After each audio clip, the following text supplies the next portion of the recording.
Hi everyone, welcome to day 11 of Masters of the Genius Universe, ongoing conversation, exploration and co-creation into all things genius. Today we thought we'd have a look at something called The Many Voices of the Living Intelligence. Nice catchy title. Soleira's already talked something about channeling and how do you get your information, and she's talked about the Masters.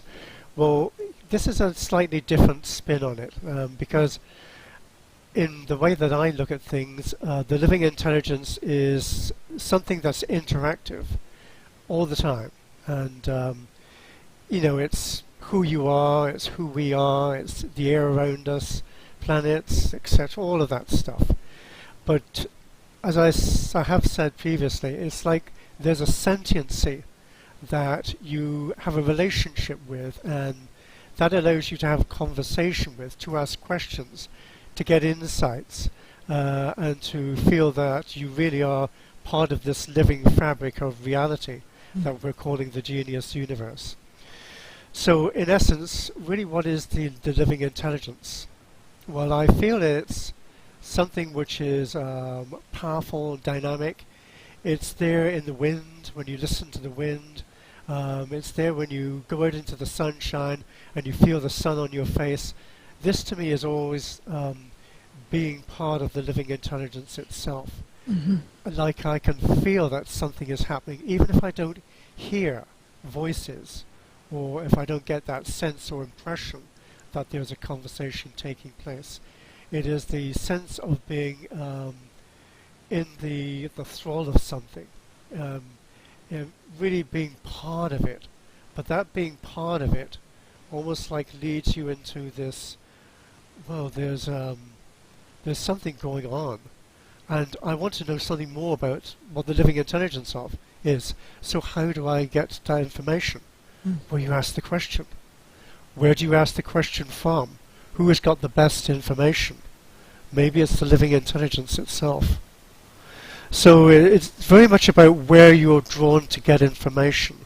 But I look at it as the living intelligence is this whole complex, and no matter where you go to ask the questions, you're always going to get the answer which fits the situation, which fits the question itself. So for me it's a very simple question-answer thing. But it's like I get a total understanding of what I next need to know about. And that's very useful when I'm doing face-to-face coaching or taking classes. I'll very often get myself immersed in the experience about what questions do I need to ask of the people that I'm with? What do I need to know about them in order to facilitate their growth? Where are they taking themselves in their life dance? And I get the feelings, very subtle sometimes, about where to guide the conversation and how to phrase the wording so that the outcome is absolutely brilliant and just right on the nail. So I'm inviting you really to take a few moments to feel and establish your relationship with the living intelligence itself, seeing how it looks to you, what you feel about it, your relatedness to it. So breathe deeply. It isn't so much an intellectual understanding, it's a total immersion, if you like, into all the questions and all the answers and all the wisdom and all the understandings, and you find your way with it. It's like somehow you are this master of understanding that's able just to take any question, any query, and to be able to find out what is the essence of this question. What do I seek to learn from it? What is it giving to me as the master of the question? And so you become also the master of the answer at the same time. It's like you are filled with an understanding of how to speak and how to use your voice and how to bring something alive with your voice that evokes changes in the people that you're with. So, just asking you, Soleira, what did you get from your own particular question answer? Well, interesting. It reminded me of the other day I saw something called the School in the Cloud. It's a new educational concept, especially for all the kids around the school around the world who are being homeschooled. And they ask great, big, huge questions, and then these people tap into the school in the cloud, and they get the question, and then they go and they create big answers to big questions. And they might do a video, or they might do a poem, or they might do a song, or they might just write something. You know, it comes in all forms. There's no assessment of how you input it. And I thought, as you were doing that, it's a little bit like where's the Masters Academy in the clouds? You know? So it's, for me, I think when you're willing to ask the big questions and point yourself to the mastery consciousness, that the answers that come aren't just words. What comes to you is everything you need to fulfill it. The understanding, the wisdom, the energy, the voice, the power, the ideas, the innovation, the language. It comes in a single go as you tap the living intelligence, or the genius universe, or consciousness, or, you know, Master Academy in the clouds, you know, whatever you want to call it. That kind of thing. But it's one of, for me, the most unusual things about what we're talking about here, Masters of the Genius Universe. There are no tests to pass. There are nobody's going to say, okay, you got it, I dubbed thee master. Do you know what I mean? This is your own say-so. Yes, exactly. You develop it for yourself. Yeah, you say you're a master of something, and you are. And that's it. You know, so the many voices of the infinite intelligence, yes, there are many voices. There are many master consciousnesses that we could tap, and God Source Creator, and the absolute living intelligence, and the sentiency of the genius universe. Nature itself could inform us. There's a variety of things we could tap. But I think what's interesting is what comes with it. When you ask the big question, you don't just get big answers. You get the mastery in complete totality.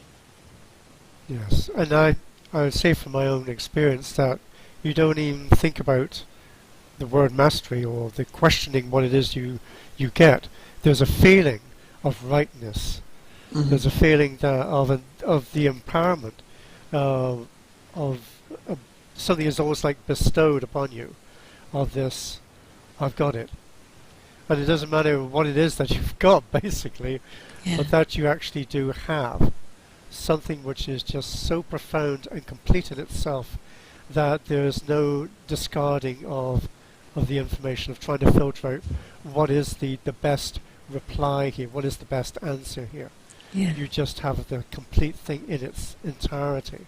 And then it's how you speak it, how you present it, what you do with it. That for me is also the fascination too. Yeah. Because there's mastery in that, in the presentation. Yeah. There's also mastery in the question itself. So I don't just go, hey, what? Like, I don't know. I go, sometimes I do just ask, hey, what? But I don't want to say I'm always on that game, but I'm actually looking at it as I'm saying this. I'm actually exploring that the way you masterfully ask the question, in a way, as if you already know the answer. But you don't yet. You don't know the answer yet. In my experience, when you find the right way of asking the question, then you've already got the answer. Yeah. hear you. So can you talk a little bit more about how you masterfully ask the right big questions? It's almost an instantaneous thing that occurs. I do know exactly what you mean, though. It's some part of you is trying to get the concept or the language just right. Almost like you going by a feeling. Mm-hmm. And when you've got that feeling, you've presented yourself with the words that go with the feeling, then you're getting an understanding that almost like goes hand in hand with it. I think the way that we have progressed it for ourselves is by asking questions which lead in the formation of the question that wants to be asked. So this is like a skill that develops over time, about finding what is it that that has this right feel to it, that you know that when you've got it, there's an excitement as well. There's a, yes, that's it. It's like then you sort of like are trying to find who is the right master for this particular experience that you want to explore, about who knows most about voice, who can tell you most about the voices of the genius universe. Well, maybe there is a particular master that knows about that, but you wouldn't know. It's not as if there's a sign that says, okay, this is the one for this particular experience. Go knock on his door or her door. It's like you find a way of the collaborative feel of asking yourself, what is it that you really want to know about? And as you sort of like get to that stage, then it's like you start to feel that you know what it is now that you're really asking the question of. Because the moment you get the question right, as you said, I think you instantly have the mastery of it. You really know all about it. Yeah. And it comes in an instant, like so fast, that there's no questioning. I mean, people do question, and even I sometimes go, what? Do I want to do that? You know, you could do that. But actually, when you stand in the true mastery, when you get the question right, and you've connected to what you know is the right place of the incoming wave of information from the living intelligence, like I said, that wave contains everything you need to solve it in that instant. And you surrender. And now everybody who's watching this at this moment in time, and it's April as we're doing this, you've all heard me talk about being in the zone. So when you're out of the zone, you're like, well, what? But when you're in the zone, it's like, and everything. It's like you are the living intelligence. You're hooked up to the great machine that's running the show, and you become that intelligence. Well, let's take the example that we just have done today, when we were sitting down to ask, well, what should we now look at? What should we focus on? And we had a list of all the things, the topics that we had already decided were going to be part of this series. And we looked at each other, sat down, and said, what do we have the feeling for? And I suggested something, and it was just like these are like these little raindrops that come down. The many voices of the living intelligence. Pitter-patter, pitter-patter. Wow. Doesn't that feel? Yes. And you said, oh, that's more of your conversation here. And I said, yes, but it's going to be a collaborative conversation. So somehow you're going to fit yourself in there, but you'll find your own way to it. Yeah. And then you decided about where does mastery source from, which fits in with the conversation. Yeah. So it's like, as you say, we start to explore around the area of what it is that we'd like to talk about, but it has to be our feeling about it that inspires the speaking. Yeah. It can't be I just say something and you go, yeah, okay, that's all right, then you take it. Yeah, exactly. I love that that question as well. Where does mastery source from? Because, while I was listening to you describe the many voices of living intelligence, I love it. I think that's amazing. And I couldn't quite find what I was going to say, what was my part in that. But then suddenly, I guess I asked the question, where does mastery source from? And I found my place into it. So, yeah. Yes, exactly. So, would you like to say in 5 minutes or less, where does mastery source from? To tell you the truth, at this moment in time, I don't know if I know the answer. So, well, maybe I do. So, if we ask the big question, so we'll get everybody to ask that question while we're looking here. So, Beautiful, beautiful.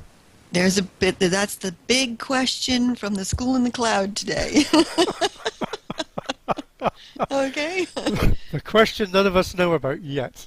Where does mastery source from? All right? So we're going to ask the big question, not from what, but from mastery, and see what we get. And there may even be other questions that go along with that. There may be a Yes. question beyond that still.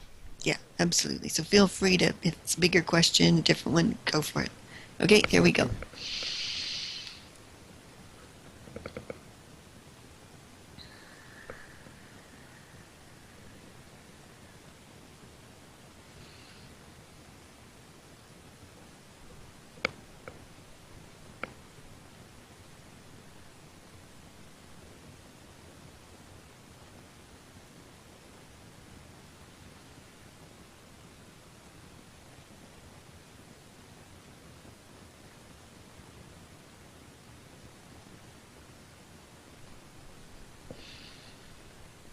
Beautiful. And I did hear a voice.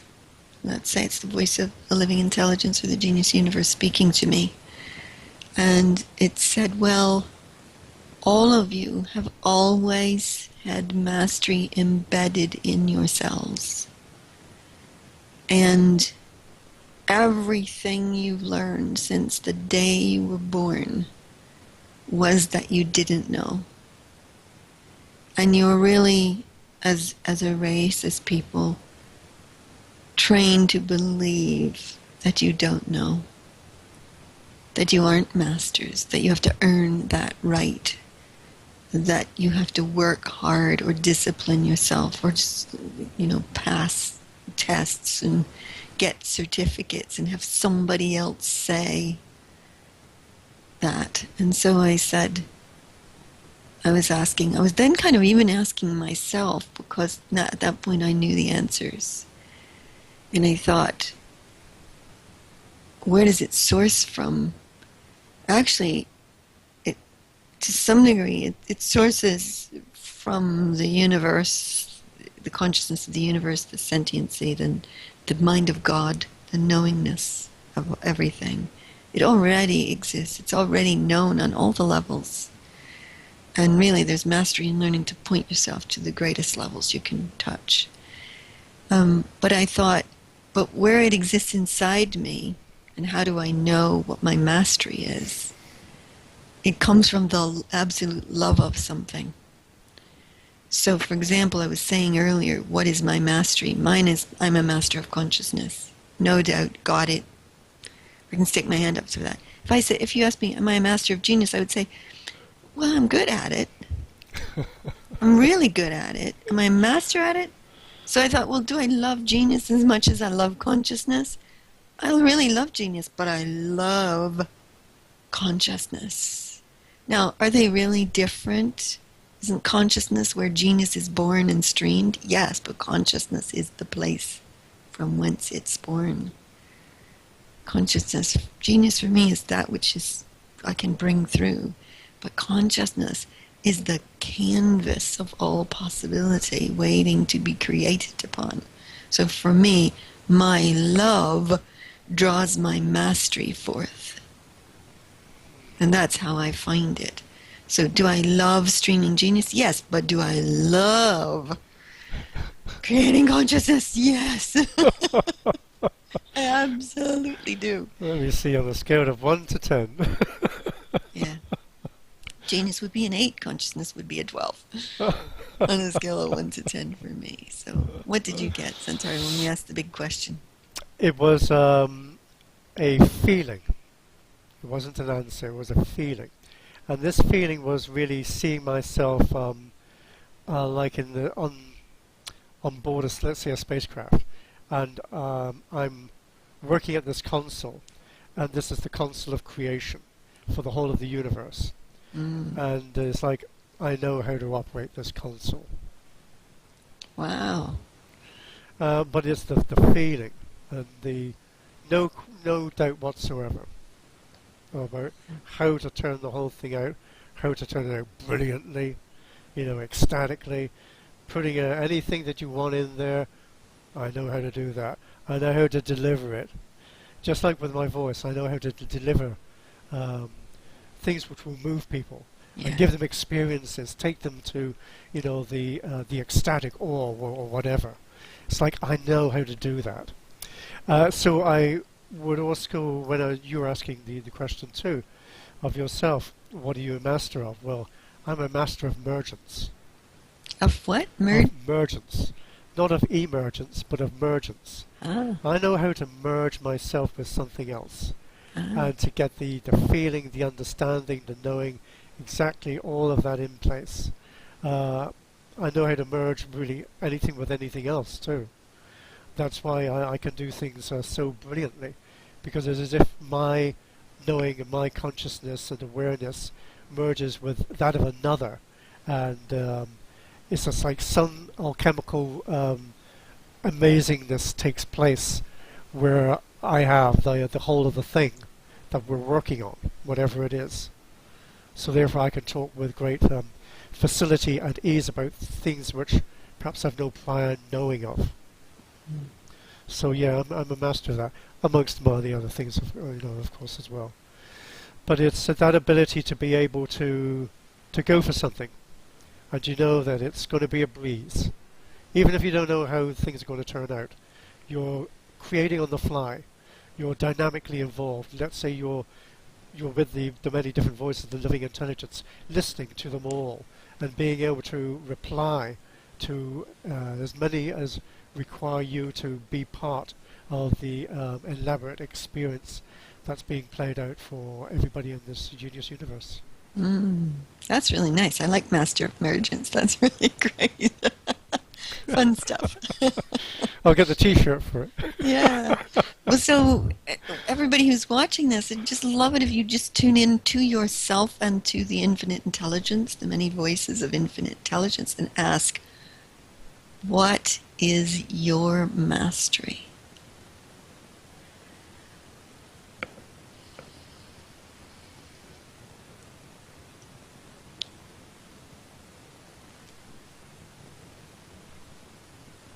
And you might have had the answer from inside you, from your loves. Or you might have had the answer from the infinite intelligence whispering it in your ear or shouting it down the airwaves to you. So if you now, just for fun, asked the infinite intelligence, the genius universe, the mind of God, whatever you want to call it, what would the genius universe love you to be a master of? Just for fun, let's see what we get.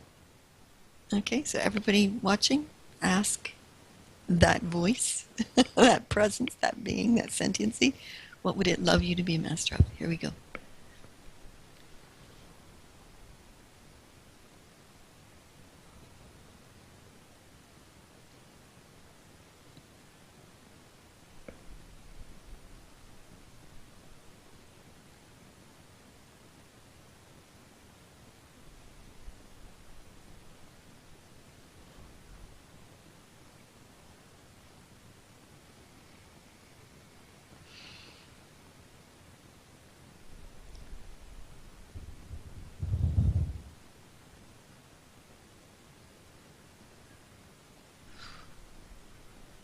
That was really moving for me. And I've heard this before, and I do know it's truth for me, and I do it partially but discount it somewhat at the same time. But I heard the voice say, I want you to be a master of the new gods in training, Mm. to train the new God beings that are going to source this genius world and source the genius universe, and to bring godness into to fulfill the dream of the dreamer.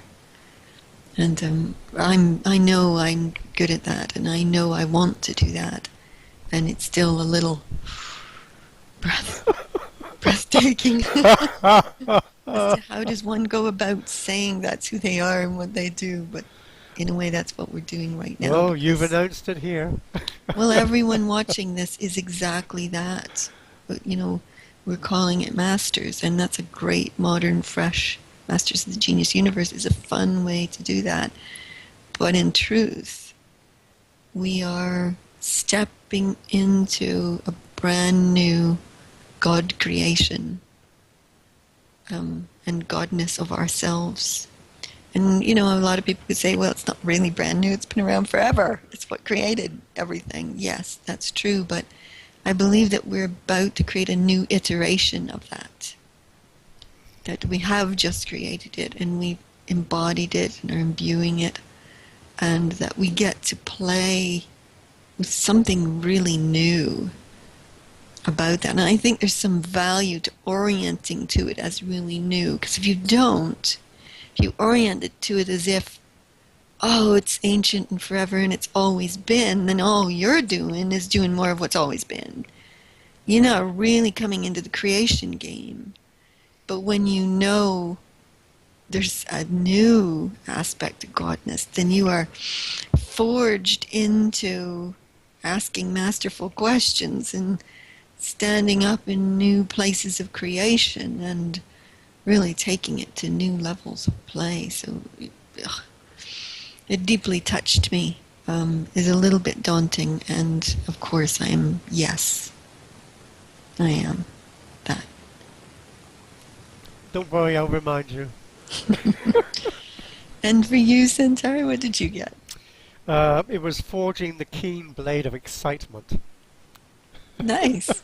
I like it. To make things exciting. Yeah. Because I think there's a great allure with excitement.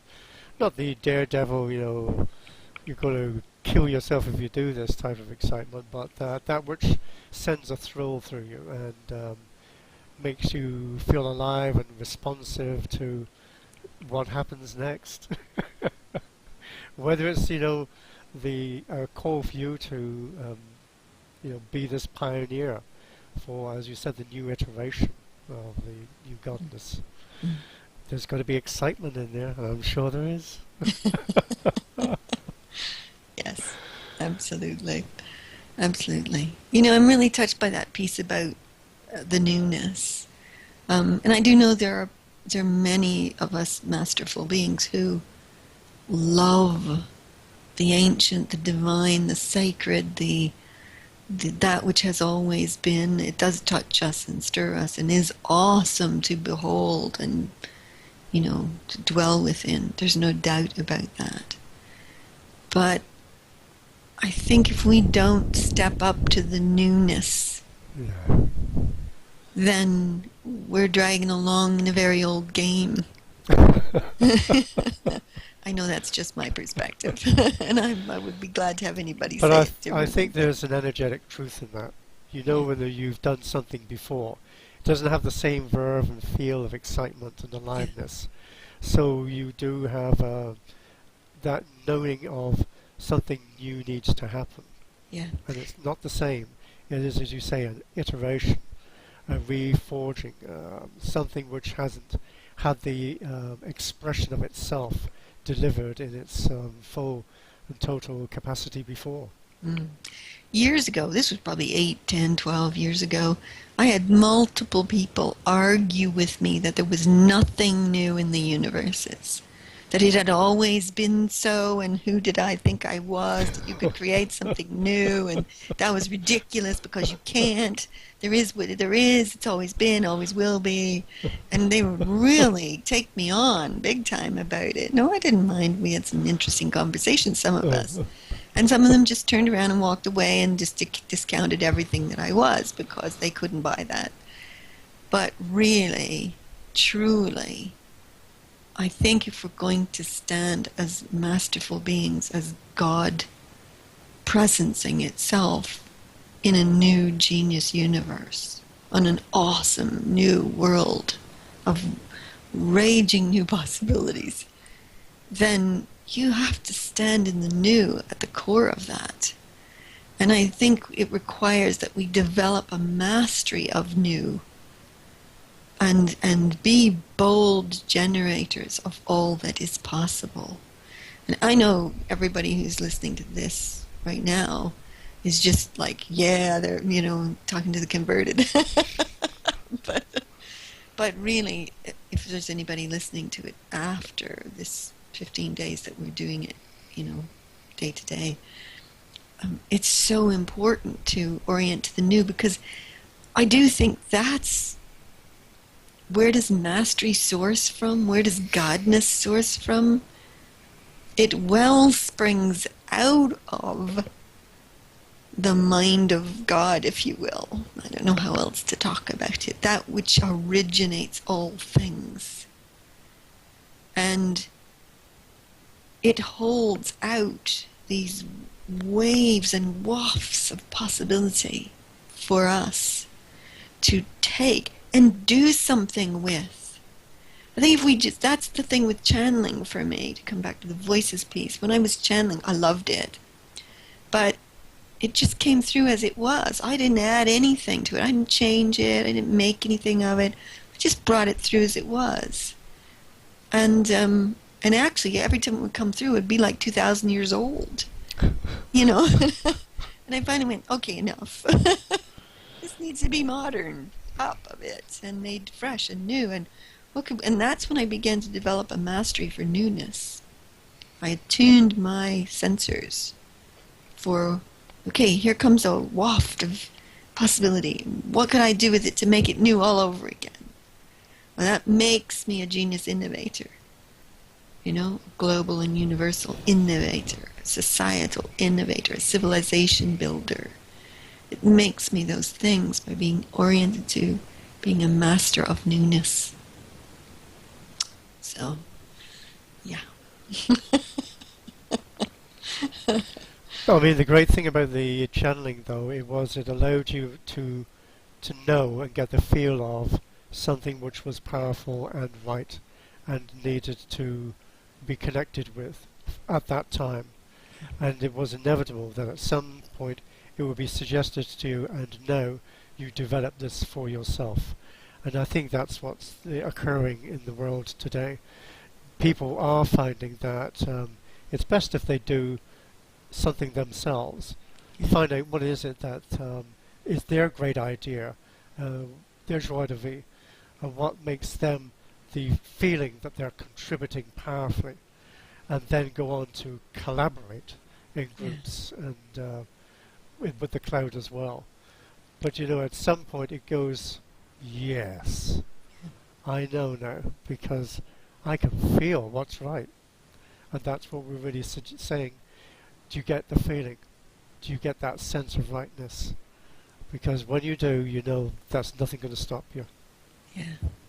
It'd be interesting, I think, that on tomorrow's video we could perhaps talk about how does one design a God-charged world, and how does one design a world that therefore stands at the core of a genius universe and orients the universe in creation to something more that it's waiting to become.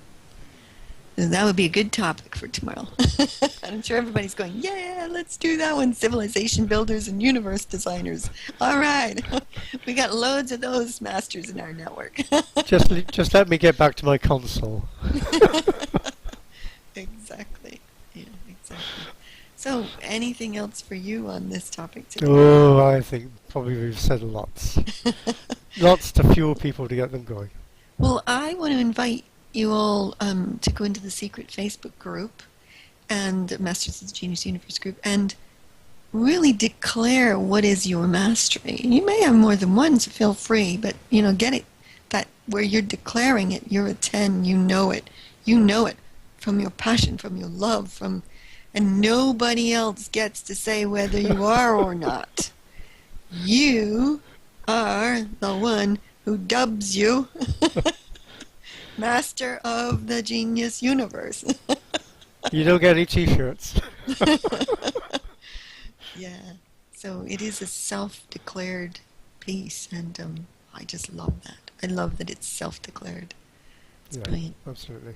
Yeah, so that's it for me for today. Okay, that's it from us for today. Well, see you tomorrow for another Genius Universe conversation.